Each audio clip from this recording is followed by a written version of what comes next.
blogai, kaip vertinu, blogai pralošėm 30 taškų, kiek ten, aš nežinau net, kas nutiko, paprasčiausiai truputėlį pavargom ir pradėjom daryti klaidas, o Siena ta komanda, kuri tas klaidas išnaudoja 100%, subėgo ant greito, kaip sakant, sumetė viską ir tritaškių daug pataikė ir viskas, tas skirtumas toks ir pasidarė.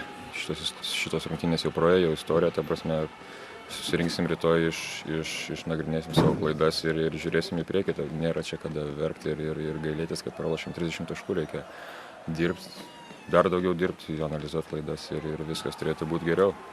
Stengiamės nuo pat pradžių, dirbom visi, po to daug žaidėjų išeikvojo jėgų ir prasidėjo blogi sprendimai, prarasti kamuoliai, varžovai pabėgo iš tas atakas ir sulūžom galiau. Kaip pasilaužote mangalį? Prastai komanda pralaimėjo, aš padariau daug klaidų, o aš kadangi žaidėjas nesuvaldžiau komandos, tai prastai.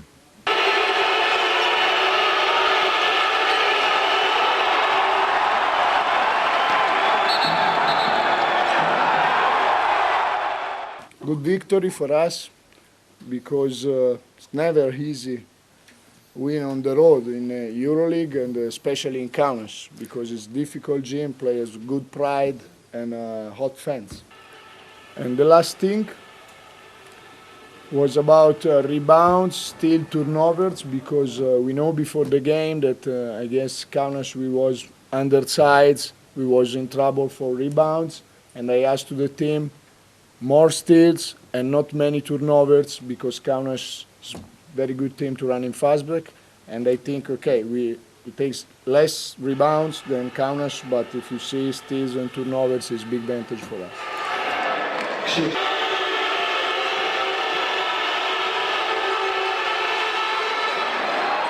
Labai malonu, kad laimėjom, tikrai mums buvo svarbios varžybos ir tikrai buvo sunkios ir to tikėjomės, nes Žalgiris žaidžia emocionalų krepšinį ir žaidžia tikrai iš viso širdies.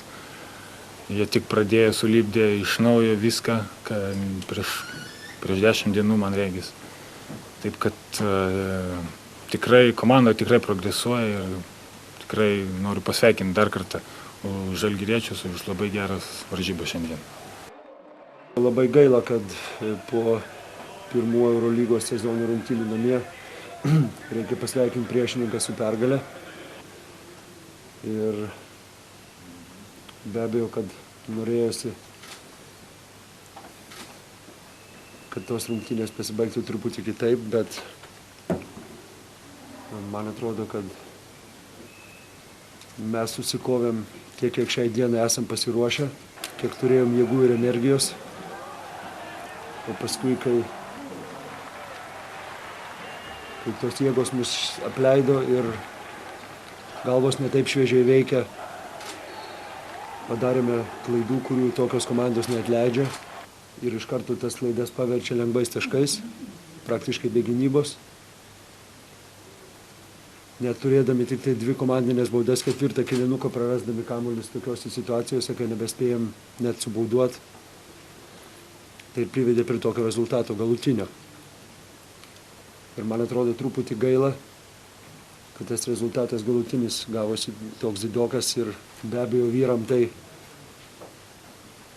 tos rungtynės nors ir prasidėjo visai neblogai ir ilgą laiką jos buvo įtemptos ir galbūt nežadėjo, bet vis tik tai matėsi, kad tos jėgos senka ir mes ir tik laiko klausimas, kada mus tikrai dar neįžaidusi Sienos komanda vis tik tai šiandieną palenks.